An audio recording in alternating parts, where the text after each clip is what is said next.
Well, it's definitely appropriate for the Suicide Squad. Yes, to get all absolutely. Lexi on this. Yeah, it's the pushback versus slick back look. I don't know if you watched it, but you should leave. Yes. This is right. pushback. All right. Well, hello and welcome to the GGG podcast. I am Paul, and I am joined over here by the one and only Phil, Lex Luthor, Mastermind. Hi. Hello. Wow, what a great impression. Anyway, this is earlier tangent, but do you ever bust out an impression that you just have down and didn't know you had it down? Yeah, I think I don't know if I still have it, but Arthur Morgan from Red Dead Redemption 2. I can do really pretty decent Arthur Morgan, and now everybody's gonna want to hear it. I'm not gonna put you on the spot. Well, that's pretty good. There's always one word that gets you there. Yesterday I was hanging out with a buddy and I just busted out Jay Baruchel from How to Train a Dragon. And I was like, what? Right on. Who? How? Sorry, that's it. Keep doing the show. Great. Keep doing the show. Okay, yeah. Well, if you're listening, you're a fan, drop us a like, drop us a subscribe. We got some more subscribers this month. I was happy to see that. So let's keep it rolling. So Phil, what have you been getting up to within this last week? What have you been playing? I've had like a big busy life week, which is good. Great. I'm not complaining.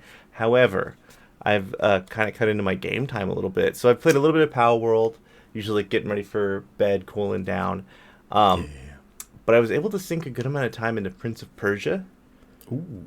And I enjoyed it quite a bit. It's been about the time for a Metroidvania in my life. And one that's so like counter and combat focused. It's just a lot of fun. I'm excited to go back to it, but I keep going back to Power World, so... Yeah, Power World's pretty addictive. It's pretty fun. Okay, well, that's cool. And you're still really enjoying Prince of Persia? I am. I'm probably about a good, maybe like between 5 and 10 hours in of like... How long of a game is it? Is it like a full... It's a 2D platformer. It can't be that long. It's a 2D platformer. I'm guessing it's between 20 and 30 hours. Damn. Yeah, I definitely that's a pretty thick Prince of Persia game. Okay. Yeah, there's a lot to it. Got to justify that price. What have you been playing? Well, obviously I've been playing Power World. A lot of Power World. Last podcast I talked about how I started over 4 times, and I think I started over like 3 more times. Really? So, but my one of my friends, he set up a server, but then we had a problem with it, and we lost like our save data because of an update. And so we started a new server, and so we're having some better luck in this new server. And I've restarted the game so much, like the early game for me, like I have it down to a science. Yeah. And I am just cranking it out. So I've made some good progress in that. I'm very happy, and I'll probably just stick with the server save so I can actually get some pals that are awesome. But I've also played a little bit of Enshrouded, which came out last week as well. Kind of a game that got a little overshadowed by Power World, shall we say. And for those people who are not familiar with Enshrouded, it came out last week. I think we touched on it last week, didn't really get into the nitty gritty, but I got a good amount of time with it.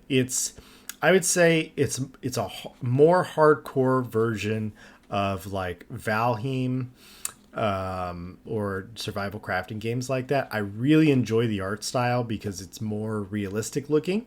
And it's got a classic kind of medieval art style to it instead of being like a Viking theme or some sort of theme. It's just kind of, I guess medieval in itself is a theme, but you know what I mean? It's just like classic fantasy looking thing. So I really like it. I will say, I think that the UI, especially when it comes to like building, is I really don't like it. And it's just overtly complicated, or it's not complicated. It's just that it adds unnecessary steps. So it's one of those games where it's like, you have your crafting menu that you can do just by yourself. And then you have a crafting menu that you do at a workbench. And then you have a crafting menu that you do at this guy. And like having different crafting menus is fine. But like if I'm at the workbench and it's like, you need string. And it's like, oh, okay, well, how do I make string? Well, you need to leave the workbench and craft string in your inventory. And then bring it to the workbench and then craft this thing. And then that thing is then in your inventory, and then you use a build system to place it where you want to place it. Interesting. And, that's a lot. Yeah.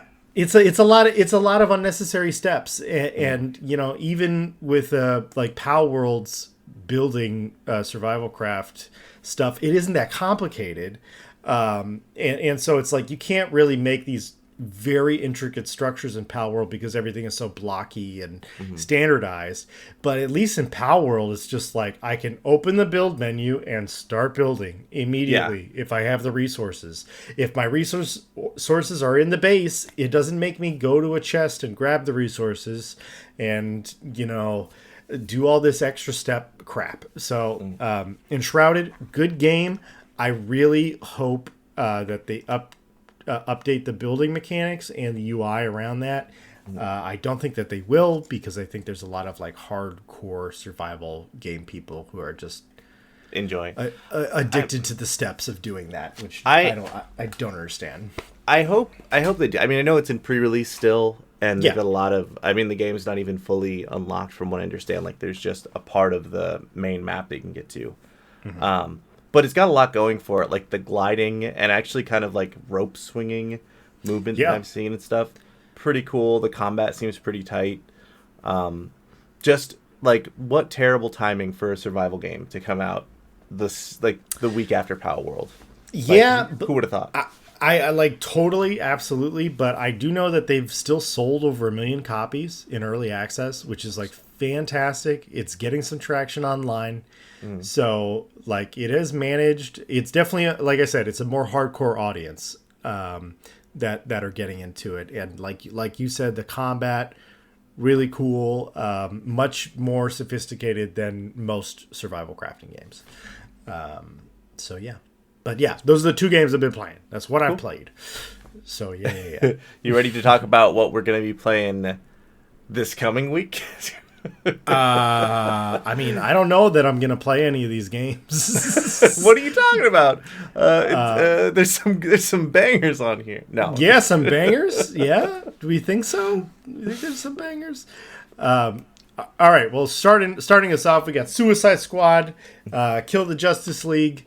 We've talked about this game earlier this year. The game has finally come out. I believe it released today or late last night of this recording. And so we're going to talk about it for our main topic, because there's a lot of attention it's getting online. I will say, like, it released today, kind of, but also not. Like, it did the thing that I think a lot of games are doing now that kind of bumps me out, that makes you pay for the deluxe edition to get it on a release day. They say it's 3 days early access, but it's just release day, and then all of the rest of us get to play it 3 days after release day. Right. Just well, all the streamers get to play it now, so they can ruin everything for everyone else who didn't buy the souped up edition. So. Which also, I mean, sorry, we're going to talk more about this game later, but it seems like it's a weird strategy, because I feel like this game, the story is a big focus, and if people can just see the story and not have to play the game, I think they're cutting in on their sales. They really should have just done a flat release date on this one. Yeah. For ethical reasons and for other.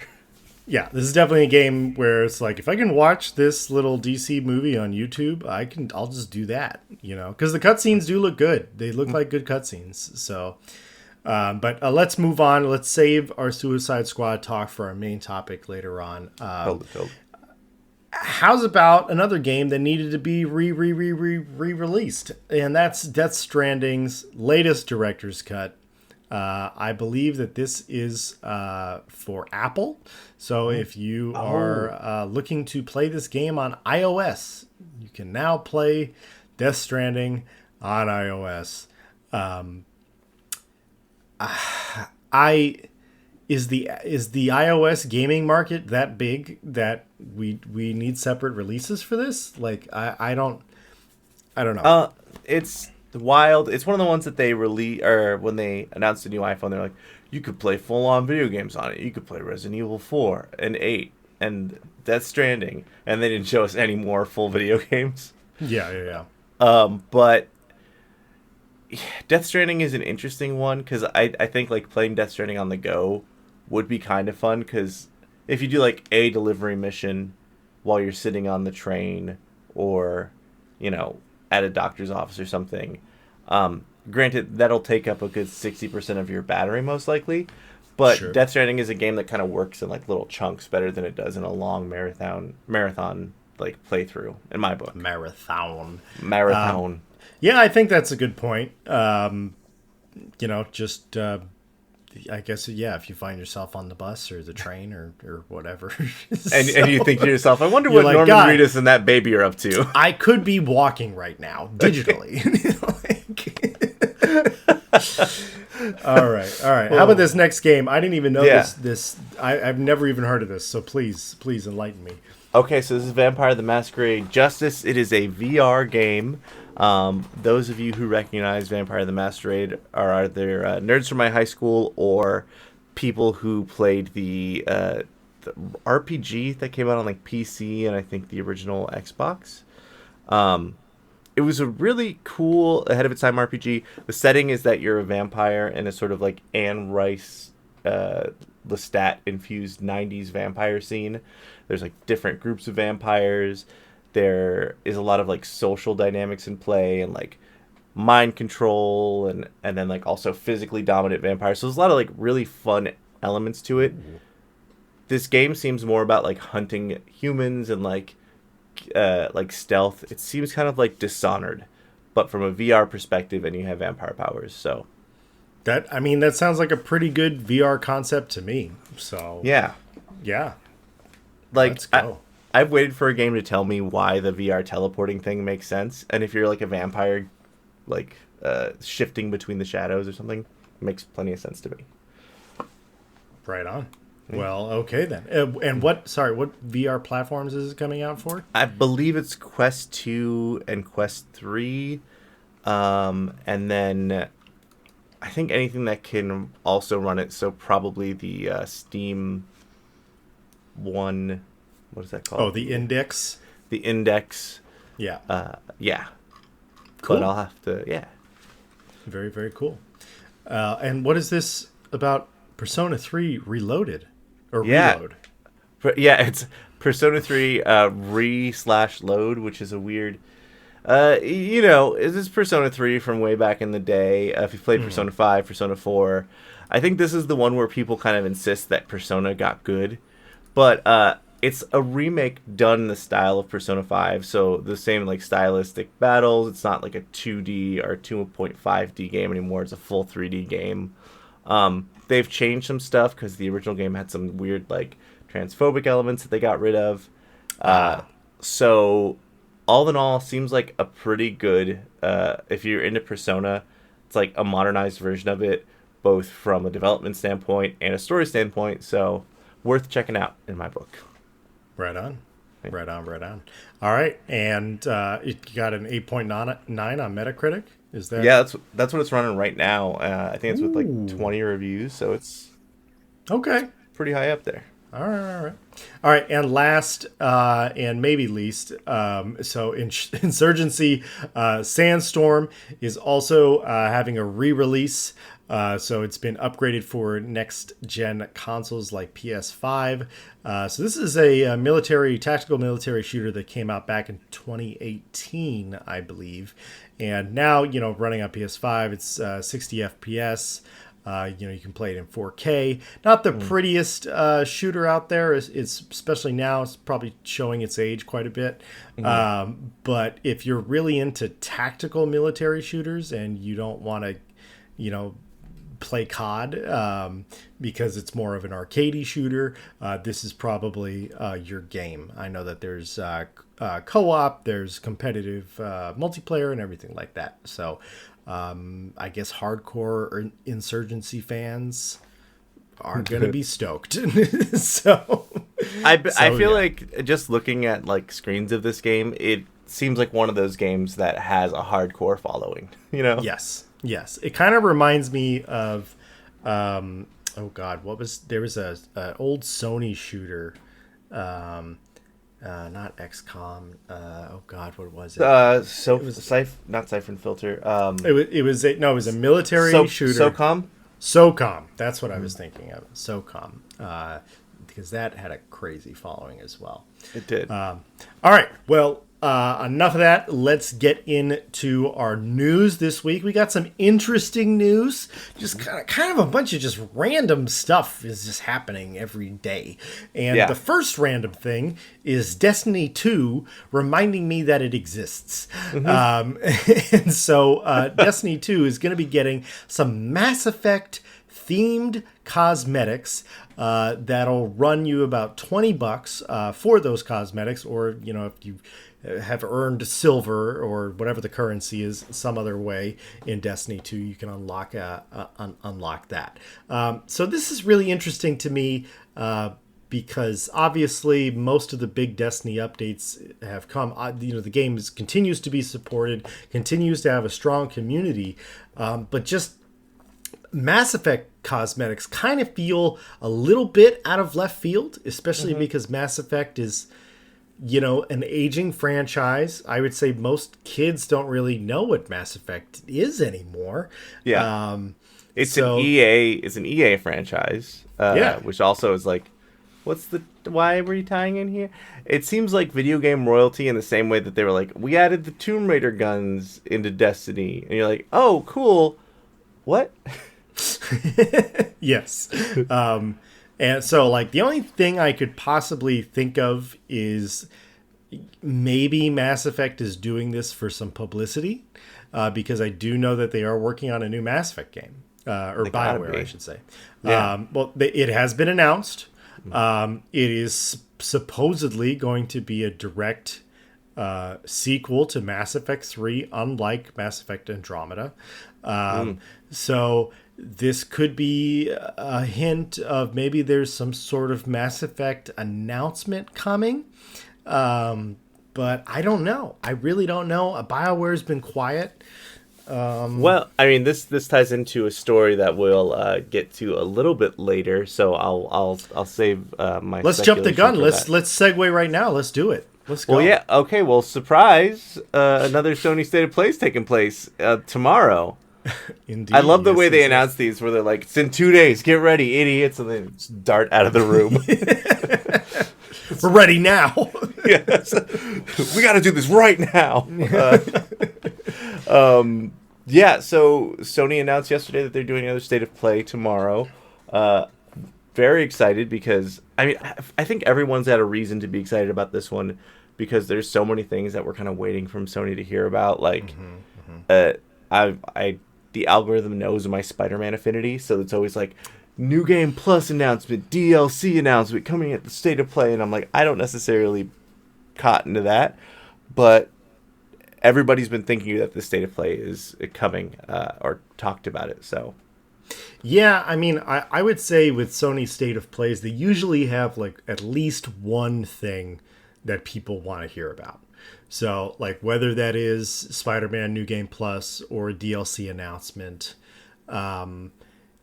with how much leaked stuff with Wolverine, I don't think Insomniac's ready to put stuff out for that. But it could be one of their other studios. We haven't heard from Sucker Punch in a while. There's lots of studios Sony has kind of lingering in the ether. We got Spider-Man and God of War, two big heavy hitters, pretty recently. It could be anything. It could also be nothing. Could be a bunch of indie games, and this is what's coming to PlayStation Plus later this year. That kind of stuff. considering this Mass Effect sort of tie-in coming up with Destiny being in a sense now Sony owned franchise because Sony does own Bungie. Maybe there's something there. Maybe there's some sort of exclusivity with. No, Mass Effect. That's a good little freaking conspiracy board you got Right, there. you know? Right? Okay. I doubt EA would do that, but considering how aggressive Microsoft has been with like its collection of studios, maybe Sony is wheeling and dealing behind the scenes to be like, hey, you want to be on the winning platform this generation at least? Get your Mass Effect on here. Get your Mass Effect over here. Wow, very provocative. There's a couple other things I think we're more likely to see. Like, there's like a samurai game that's kind of Assassin's Creedy. You have like Assassin's Creed Red or whatever. Well, not even that. I mean, that is for sure. But there's an open world game that is like yeah. Yes, I know what you're talking about. Yeah, we could. Oh, excuse me. We could get more footage of that, more gameplay of the awesome parrying and slicing and dicing. So that would be cool. But yeah, I'm excited. We'll see what happens. Oh, maybe it'll give us a lot to talk about for the next episode. Sure, so sure. That would be. It's gonna air immediately after we record this one. Yep. Well, if I'll sneak back up the list here. Celest 64 just shadow dropped for free. So Celeste is an indie darling that came out, I believe, in 2018. So to celebrate the 6-year anniversary of its release, the devs behind it made a small little 64-bit version of Celeste. So think Mario 64, but for the game Celeste. Celeste is like a pretty amazing platformer with a really wonderful story about a woman who goes to a mountain to like handle some stuff that's going on, and like it is her emotional journey as well as the journey of like you jumping and sliding and doing this amazing platforming to get these little strawberries. And the 64-bit version it's beautiful. Right on. And so you said it shadow dropped for free. What do you mean shadow dropped? What does that mean? Well, they didn't announce it. They just were like, hey, we made this. Enjoy. And what is it available to like privately through their website or? Privately through their website, only on PC currently. But it takes like 2 seconds. It's really cool. Right on. Yeah. Right on. Okay. Well, something that doesn't take 2 seconds to download is Diablo IV, also reminding me it still exists. So they have recently announced a new event to go along with the latest season. The season of Construct is the current season that has recently started. But their new event is, I believe, a lunar event to celebrate the Chinese New Year. So lots of cool armor sets, awesome giant golden dragons, more things to dress up your Diablo character, because that's all grinding does for you, is letting you customize your avatar. So yeah, I mean, this is cool. I'm glad that they're doing events as well to support the season, but I really just don't see Diablo making a comeback as far as just grabbing people's attention again. I don't know. Have you had any impulse to play Diablo at all with the last couple months? I every now and again I'll see, like when I'm watching a Twitch stream or something, that there is a a new horse skin that I could get for my horse, and I think about Diablo and then I wait. Well, it's 100. That's 100 plus gigabytes to download. I don't have the room right now. I don't have the time. I'm not going to do that. Well, yeah. I wonder when they're going to announce a new character class. I wonder if I'll want to play the whole game again. And then that's it. Well, I definitely don't want to play the whole game again because the story was garbage. No offense, Blizzard, but whatever. It was. It was garbage. It was a garbage story, and that didn't...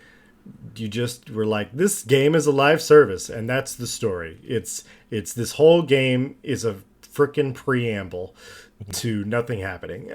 So whatever. You can tell how I feel about it. I'm kind of, if I ever go back to Diablo, it'll be for a character class.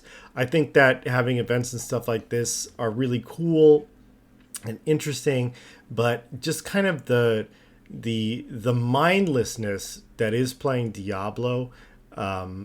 It's addicting because you get that dopamine rush because things happen so quickly. But once you get across that level 50, and you just start the struggle to level 100. Like, I don't think I ever got a character over like 71, maybe somewhere around there, just because the amount of time that the game asks you to devote. And then every new season they keep releasing this stuff. It's like, well, you got to start a new character, and it's like, I get that you want me to start a new character, have a different experience, but you're asking me to start the level grind over every single frickin' time. Yeah. It's like, can't you let me prestige a character? Deep Rock Galactic lets me do that. Or like MMOs don't take you back down to 0 when there's a new season that's happening. Yeah. Unless it's Destiny, where they just like update it so all your gear is devalued and you have to climb the gear ladder again. I go for it. It's just so interesting. I feel like the leveling system in Diablo 4 is so good up to 50. You feel like, wow, I am making like the right advancements. I am getting new stuff. My build is evolving. And then when you, like you said, you hit 50, it slows down. And not only that, you are your build doesn't change much until you get like one particular object that you're like, well, I guess I got to rebuild everything and completely relearn how to play the character for 10 levels until you find a new object that's better for your old build. So it's and then you turn around and it's been 30 hours since you turned level 50 and you're level 54. Exactly. So like, it's a bummer. We'll see what the new character brings. What new stories, like what new story bits. Sure. Here's a question. What character do you want to see in the game? So like Diablo D3 did the Crusader. They did the Necromancer, but obviously we already have the Necromancer in there. D3 also had Witch Doctor. There's no Witch Doctor in the game right now. I was gonna say Druid. We have a Druid.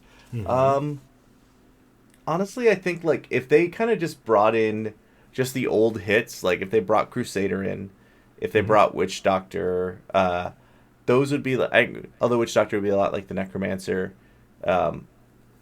I'm trying to, what other classes would be? You could do like classic D&D classes. You could do like a paladin or a cleric or something. The thing is that Diablo doesn't, gameplay wise, it doesn't really depend on cooperation. And so like having classes like the paladin or the cleric that like heal and do stuff like that, it's like, who cares? You're not, it's not a team class game really. It's like you can have people in your party, but that's just so you can make the health bar go down faster, and it scales for that anyway. So I mean, I think you could do some fun things with like a paladin or a cleric of like, I'm gonna cast a circle of holy light that heals me and people around me while I hit stuff, but also hurts the enemies. Sure. But yeah, no, I don't know. I think I wouldn't say walked into a corner with what they have, but like their classes kind of ran the gamut in a pretty good way. They kind of cover all the bases, really. Yeah, exactly. Unless they brought in like a demon spawn class where you are like literally a demon. That could be pretty fun. Like son of you Lilith. are Lilith. Yeah. So that'd be cool. All right. Well, enough about Diablo 4. Something much smaller news on the list. We got a cult classic, a game that I actually really, really enjoyed way back in the day. Spec Ops: The Line. Back when Nolan North was still getting all the voice acting roles in the video game universe. So Spec Ops: The Line. Troy Baker was still just a speck in his yes, a wish in his father's eye. Exactly. But it has been this game. For those who are familiar, I believe it came out in the early 2010s, and it is a third-person kind of fantasy military shooter. And by fantasy, I mean that it takes place in the future. I believe it takes place in Dubai. where all of these huge sandstorms have overtaken the city, and it makes for some great like cinematic experiences and some gameplay where you can like use sand to get the upper hand on certain things. So it's a game that I really liked. I really enjoyed the story of it, especially for like a military shooter. Military shooters don't really have good stories, at least anymore. But for whatever reason, the whole point I'm talking about it to you right now is because it has been delisted on Steam for That's a bummer. No particular reason, to the point that the publisher has reached out to Valve to be like, hey, why did it get delisted? Not that they're still selling fistfuls of copies, but it just got taken down for whatever reason. So have you played this game? Have you heard of this game before, Phil? Am I crazy over here? No. I've played Spec Ops The Line. It's I actually, as the story was going, I went to just make sure that I had my a copy of it still. Yeah. That I had bought it in the past. Spec Ops The Line is a wonderful game. Deals with like guilt and what you're doing, why you're doing. I think sort of on the backs of what we all experienced with like the war in Iraq and everything. This was a really cool game that kind of chronicled the journey that we all went on as a country to an extent through the lens of one soldier. Really, really fun game. Also, like, looked so good for its time. Yeah, for the time, the graphics were incredible. Even now, still pretty good. Sure. Still nice. That's a strange one. I wonder if there is something that there is going to be a new Spec Ops type game. I don't know what that would be. I mean, because the publisher was asking about it, I doubt that this is any kind of publicity stunt. But it could just be some clerical error at Valve. They needed server space or something. Like, delist this and put it back up tomorrow. Hopefully nobody notices. Maybe it's something like that. But we'll keep you up to date for if that story progresses at all.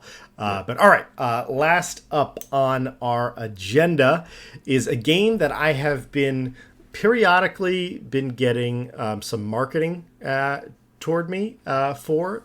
And it's a game that I keep forgetting is coming out. But it's a game called Dune Awakening, which is a survival crafting game, and I believe it's also an MMO, if I'm not mistaken. And so we finally we've gotten a bunch of images of this game, but we got kind of a very short trailer they put out on Twitter or on X, so we got a taste of like what you're going to be able to build on Arrakis, and like obviously with me completely and pretty much the rest of the gamerverse being obsessed with survival crafting games right now. This is so right up my alley. This is crazy. Like, I love Dune. I loved it long before the new Timothée Chalamet version of it. And so I know a lot about the Dune lore. It is a realistic looking survival crafting game, which I kind of tend to prefer, as far as the graphics goes. The building system looks smooth. It seems right up my alley. There's too much marketing, not enough just raw gameplay. So I got a little suspicion just lurking in the back of my mind. What are your first impressions of this? Or if you've seen this before? I got it confused with the other Dune game that just came out, the RTS, and I was like, oh, yes, they're adding more stuff to that? Yeah. I mean, I think there's just so many survival games right now. Yeah, there's a lot. And that makes it easy, I feel like, to look at things and be like, that might be a money grab, huh? The interesting thing, though, is its affiliation with, I guess, Warner Brothers, because it's using the Dune, like at least the look of like the Dune with the Thopter like flying device. Yeah. And it looks like the one from the movie. So yes. Interesting that they're kind of like working at least in somewhat tandem with Warner Brothers, which makes me worried about the game. Like, are you guys going to be okay? Is it going to be full of microtransactions? But yeah, what would a survival crafting game with microtransactions look like? Speeding up crafting times and like farming times. Yeah. Oh, yeah, that's a good point. It would be like a phone game, I guess. Yeah, so I hope that doesn't happen because I'm very willing to just pay for a game so I can own it, Ubisoft. Warner Brothers, don't listen to what I've just said. Delete it from your memory, David Zaslav. Just like you deleted the plight of the writers and actors from your memory during the strike. Ooh, okay, shots fired. All right, well, yeah, I'm super excited about the game. Obviously, it's a lot of survival craft. I am happy that it's going to be a survival crafting game where you will not have to chop trees down, though. So that's pretty exciting because there are no freaking trees, and if I have to chop a tree down, I'm going to be very upset. So, well, aren't there those artificially like planted palm trees on Arrakis or something like that? Like, if you just like in LA, all the palm trees they're flown in from like Florida or something. They're not supposed to be here. I would like a Dune book just about how the invasive like pineapple or tropical trees have taken over the planet. Also, what a great setting for a survival game, because like one of the things in Dune is they're like, hey, everything sucks here. It's gonna be a real pain in the ass to survive. Yeah, I'm absolutely. into that. Just having it be like it's going to be completely about like water and spice, and so like I'm definitely curious. I need to see more. Right now they are asking people to add it on their wish lists on Steam, so it is visible on Steam, but again, not a whole lot of other information aside from that. All right, well, speaking of not a whole lot of information, let's dive into our main topic this week, which is the Suicide Squad came out. We talked about it right at the top. It's Kill the Justice League. We actually talked about this game a couple of weeks ago. I think it might have been our first podcast this year, where I came out very strongly because IGN posted an article, and I think almost verbatim, the article was titled, we played Suicide Squad Kill the Justice League, and we didn't like it. And then it comes out over the last couple of days that the Suicide Squad game, they haven't been distributing any review keys. And so IGN didn't get a key for the game. Most media outlets don't get a key for a game. Didn't get a key for the game. There's no Metacritic score. There's no scores. Nobody knows if this game is good or not. And so we just want to unpack that a little bit, and because it's kind of a little bit of a petty fight. But if I was in Suicide Squad's shoes, like I'd probably do the same thing. If IGN just came out and crapped on my game, and like I'm not gonna send them a review code. What do you think, Phil? What do you think's going on here? I mean, here's the thing. I like it's a common practice to send review codes out for sure. Although it is definitely an interesting thing, and it happens all the time with these types of games, like these sort of online games as a service type things, where when the server's turned on is when the review can happen. The servers just recently got turned on, but they decided, let's get everybody in here, which means, I guess, they probably saw the previews and were like, yeah, we're not going to let them just go in and ravage us, so let's just get people on board, and then we'll let the reviewers in, and they can write their reviews, but they'll compete with the noise of, like, people actually playing the game. I'm sure lots of fans of these characters will love the game regardless. And, you know, I will say from spending a bit of time with the game, it's really fun.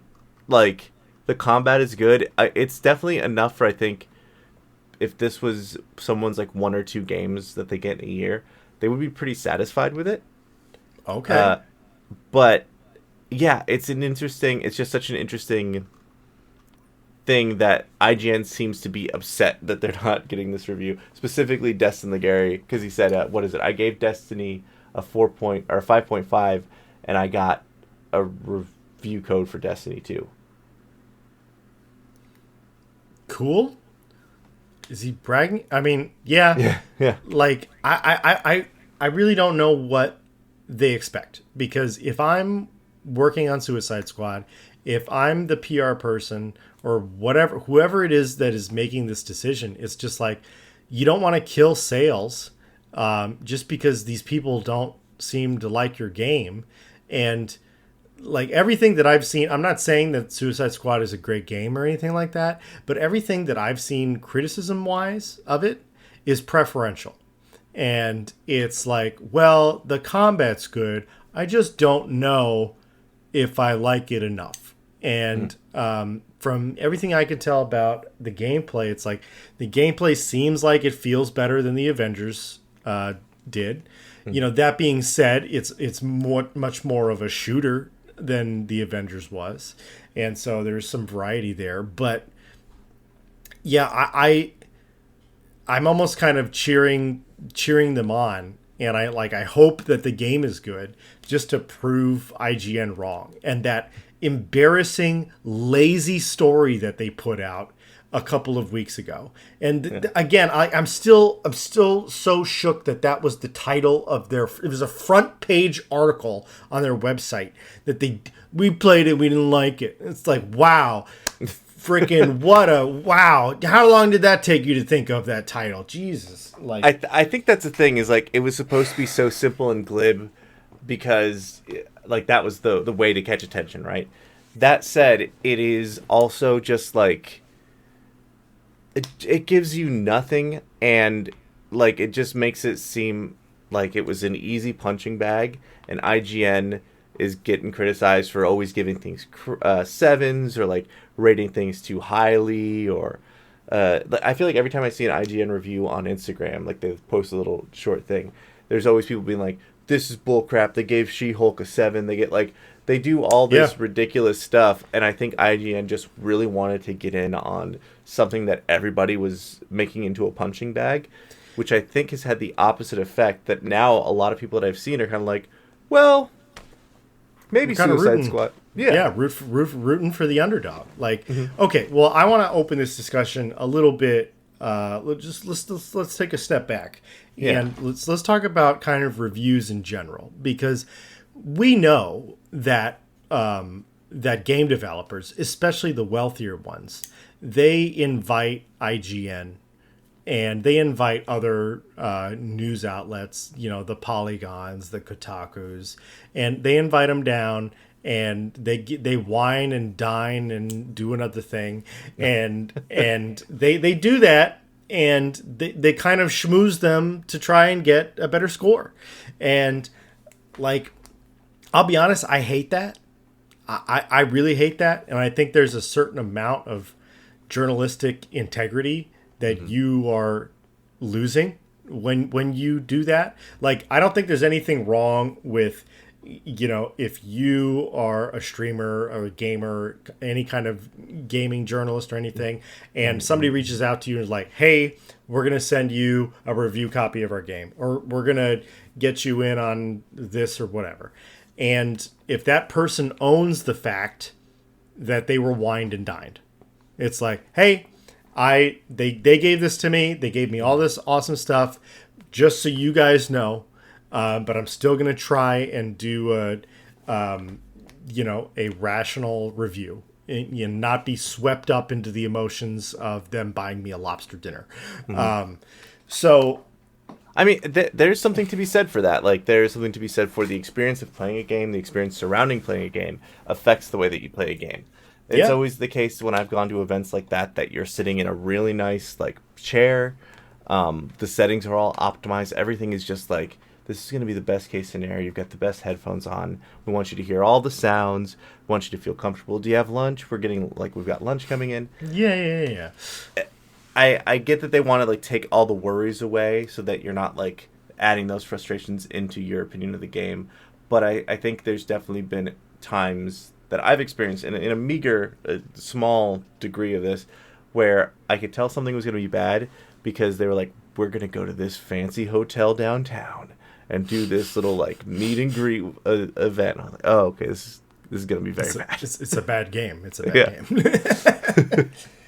Well, like, so to your point a little bit earlier, you brought up Dustin Aguirre said, I gave Destiny 2 a 5.5, and they gave me a review code.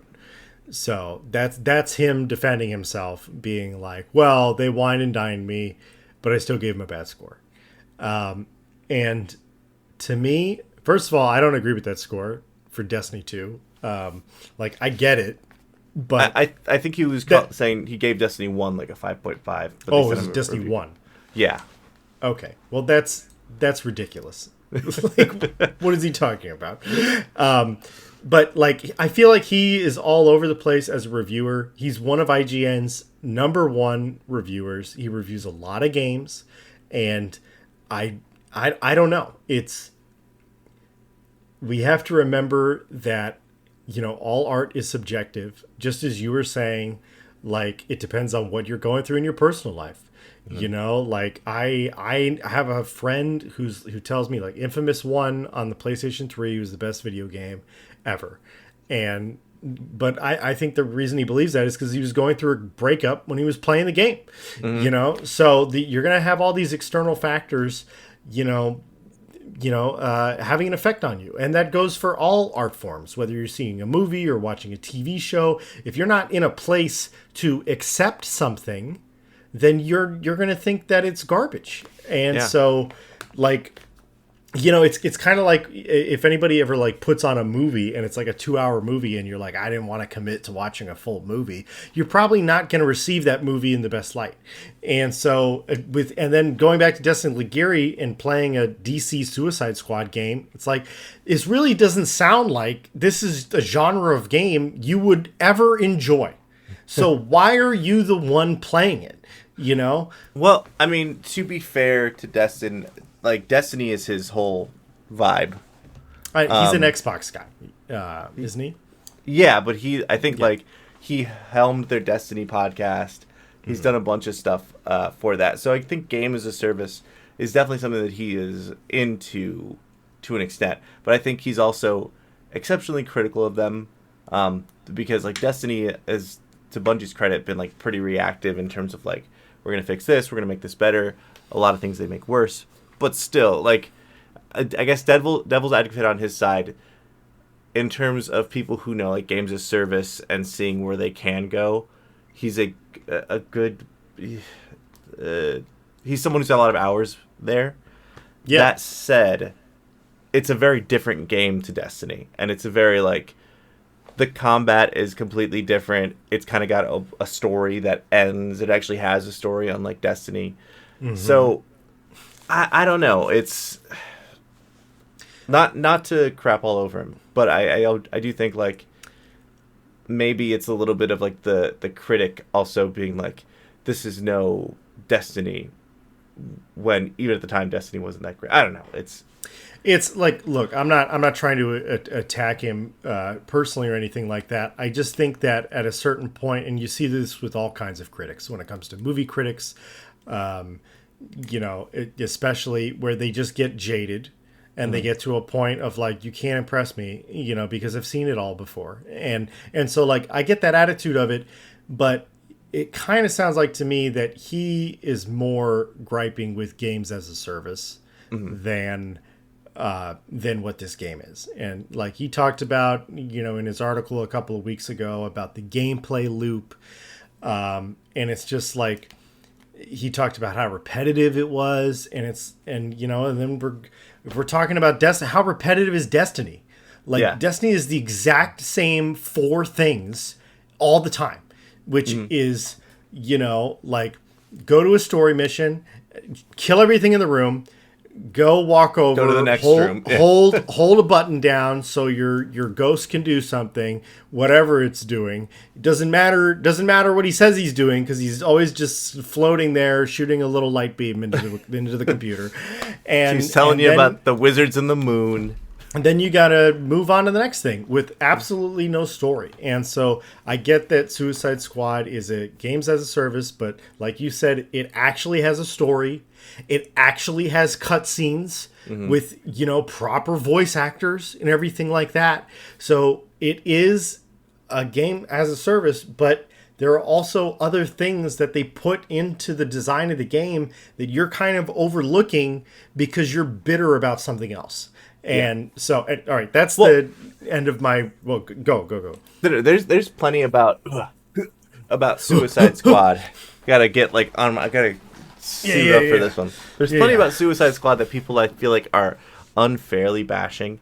I think even from that bit that I saw, there's Destiny was playing as King Shark, which is like, Yeah. in my opinion, like a bruiser, not my favorite type of character to play. Like, but he's very different than playing as Boomerang or playing as Harley or playing even as Deathstroke, who I feel are all kind of a little bit more like fun based on my play style. So I know if I was playing that game and I was playing as King Shark, I'd be like, oh god, okay, this isn't great. But then when you're playing as not as Destiny, as Harley Quinn, and she's flipping around because she's got like a web swing mechanic and like dropping it on someone and hitting him with her bat and like using her pistols, it all feels very like in character. And I wouldn't say it feels as good as like the Arkham combat, but there's just, that's one element of it. The other element is people are criticizing this game because they're like, I don't want to have to shoot a shotgun as Captain Boomerang. Like, Captain Boomerang only ever uses boomerangs. No, he's a criminal. Like, he's not Batman. He's not gonna not use guns. Everyone's gonna use guns. It's just his calling card. Yeah, that's just his calling card. He's just got cool boomerangs, but he'll also chuck a grenade at a kid or whatever. Like, it's fine. Yeah. I think, the fact that this was the Arkham series also plays a big role in this, because people are disappointed with that. Yeah. And I think that is totally fair. Like, it wasn't. It's a big gap for Rocksteady. Don't sue them, Rockstar, or don't sue them, Take-Two. That Rocksteady and WB made by making a games as service and like trying to jump on that bandwagon. Yeah. That said, two good things that Suicide Squad has done. Their game went live, and like after an hour, there was some error that was letting people complete the game like instantaneously. So they took the servers down. They are back up, but they've given everybody $20 of like in-game currency because of the downtime, which is something that I feel like you never see gamers or game companies do, because that's not bad. Yeah, it's like the games come out early. I still can't play it for like 6 hours. Now I can finally play it. What do I get for? I paid you an extra $30. What's going on here? So I'm rooting for them. The whole new Joker character thing, I'm rooting for them at this point, which is messed up. I didn't think we'd be rooting for this game so hard to be successful. Are there any other characters, like obviously they're adding the Joker in the season 1. Are there any other characters in the game that you would like to see? Who's in the movie that would be a good fit? Or movies, I should say. Peacemaker would honestly be a really great ad. Sure. Captain Polka Dot would be fun, but he'd also just be using guns. Deathstroke would be great as like sort of... Right. They're doing alternate universe versions, so that would be a cool way to like bring in a Batman. Is like, in this universe, Batman became Deathstroke, so he's like kind of a good guy, kind of a bad guy, because that's what they're doing with the Joker. Deathstroke and Peacemaker are my like biggest, huge, would be really cool. What about you? Who do you think would be cool to bring in? I was trying to think of the guy that Nathan Fillion plays in the most recent movie, where his arms... detachable kid. Yeah, but that probably would be too ridiculous and silly in the game. So him, or maybe the Weasel guy or something. But you want characters that can talk, so you can have cutscenes. So I get that. But then some more ladies. I was kind of disappointed. It's I will say it is a weird take. We talked about it before about Poison Ivy as a kid in this, and so it's just like, I know I don't think she's ever technically part of the Suicide Squad, but it's an alternate universe. Like, let's throw her in there. I think Poison Ivy would be an awesome character to play as. So Lex Luthor might also be fun as like a mech suit character. Yeah. You get a little DC Universe thing. Online business. Yeah. Did you ever play that game? Only for probably like a cumulative 30 minutes. Okay. Yeah, that game came out a while ago. Oh my goodness. You know who would be fun? Like Zod. Like, just give us a Superman analog. I mean, a little bit OP probably would be the problem with that. So, all right, but if do we have any other thoughts like with reviewers, or I guess how, because we really went after, or I'll take ownership of it. Went after IGN and Destin Legiri, but there are obviously other big sites that did not get review codes either. Yeah. But I think IGN was kind of the catalyst. So, well, IGN's certainly the biggest, but yeah. I do think there's an issue. Like, review codes are just expected because I feel like they're part of the marketing budget. Probably the cheapest and most effective part of the marketing budget. Oh, we just send out a code to this game that we can print an infinite of, and then we get coverage on a website. Right. That is, I mean, that's something that's in everyone's best interest to do. And I don't think that Warner Brothers is really doing anything by not giving them a code. Like, IGN's not going to be upset about a $60 purchase or an $80 purchase, and Warner Brothers doesn't really care that much. I think it's one of those things where just legitimately, like, the servers weren't up. How are they going to review it? Sure. Okay. Yeah, fair enough. Yeah. Fair enough. All right. Well, I think that is going to do it for this week's episode of the GGG podcast. If you haven't already subscribed to our channel, please subscribe to our YouTube channel. And then also, if you are listening to the audio only version of this podcast, please subscribe to us over on Spotify, Google Podcasts, Apple Podcasts, all the podcasty things. But yeah, next week will be February, and I feel like February, I mean, there have already been many games coming out, but February, we're going to get some Helldivers in week 2 of February, and then some more games are coming out late February. Get those quarterly releases, so I'm very excited about that. But thanks for joining me, Phil, and we will see you next week.